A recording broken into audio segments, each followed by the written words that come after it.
जय श्रीराम मित्रांनो, खूप दिवस झाले व्हिडिओ येत नव्हता. काही कारणामुळे मी पोस्ट करू शकलो नाही, पण आता काळजी करू नका, आजपासून रोज नवीन व्हिडिओ पाहायला मिळतील तुम्हाला. तर मित्रांनो, त्या दिवशी काय झालं, आम्हाला रात्रभर कार्ला डोंगर जवळ एक हॉटेलला तिथे मुक्काम करावा लागला.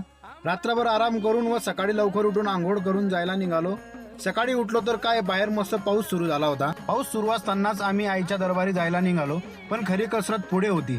सोबत असलेल्या कस्टमरला पायऱ्या चढणं खूप जड जात होतं, त्यांना ते जमत नव्हतं. आलो एकदाच्या पायथ्याशी. आज निसर्गाने काय गुलीगत धोका दिलाय बघा. हॉटेलला होतो तर काय मस्तपैकी पाऊस चालू होता, आम्ही बी खुश झालो होतो. म्हटलं चला आईच्या दरबारात एकदम गारव्यात जाऊ. पण जसे जसे गड चालायला लागलो तशी सूर्याजी रावांनी पार पलटीच मारली राव.